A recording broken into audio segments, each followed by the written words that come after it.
नमस्कार, मैं रिश्का आप सभी का स्वागत करती हूँ द हेडलाइन टुडे में। रामायण सिर्फ एक फिल्म नहीं है, ये एक आस्था की परंपरा को फिर से जीवंत करने वाली सबसे बड़ी कोशिश है और तभी इसका हर पहलू ऐतिहासिक बन चुका है।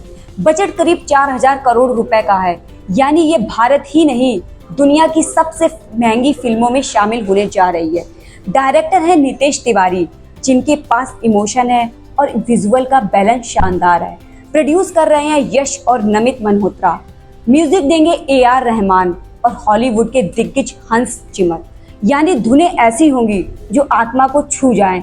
VFX कर रहा है इंटरनेशनल स्टूडियो DLEZ, जिन्होंने ऑस्कर विनिंग प्रोजेक्ट्स पर काम किया है। फिल्म 2 हिस्सों में रिलीज होगी, पहला दिवाली 2026 में और दूसरा दिवाली 2027 में। लेकिन सबसे अहम बात यह है कि इसके हर किरदार को बड़े सोच विचार के बाद चुना गया है। भगवान राम का रोल निभा रहे हैं रणबीर कपूर, जिनके चेहरे पर वो शांति, गरिमा और संतुलन है जो राम जैसे मर्यादा पुरुषोत्तम के लिए जरूरी है।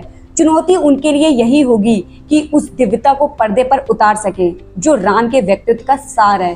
सीता माता की भूमिका में है साई पल्लवी, जिनके चेहरे की सादगी, आंखों की मासूमियत और भीतर की गरिमा उन्हें एक आदर्श भारतीय नारी की तरह प्रस्तुत करती है।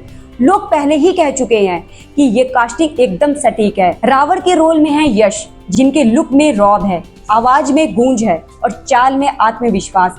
रावण सिर्फ विलन नहीं, वो शिव भक्ति, विद्वान और एक महाशक्ति राजा था और यश उस गहराई को पर्दे पर लाने की क्षमता रखते हैं।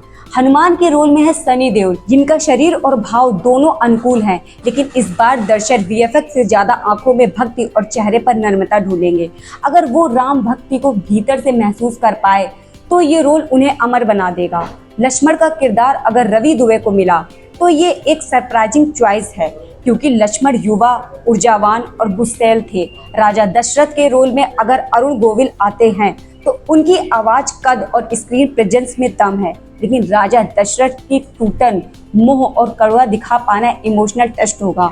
अगर वो है पर्दे पकड़ पाए तो सीन सीधे दिल में उतर जाएंगे। इस फिल्म में AI डंपिंग का भी इस्तेमाल होगा, यानी हर किरदार की आवाज में भी टेक्नोलॉजी से और शुद्ध की जाएगी। टीजर 3 जुलाई 2025 को लॉन्च हुआ था और तभी से सोशल मीडिया पर तहलका मचा है। लेकिन असली सवाल अब ये है कि क्या ये फिल्म सिर्फ एक भव्यता पर टिकेगी या किरदारों की आत्मा को छू पाएगी? क्योंकि रामायण सिर्फ एक स्क्रिप्ट नहीं है, ये वो इतिहास है जिसे लोग आज भी सुबह उठकर प्रणाम करते हैं। और अगर कलाकार इसी कथा को सिर्फ निभाए नहीं बल्कि जी ले तो ये फिल्म नहीं, एक नई रामायण बन जाएगी।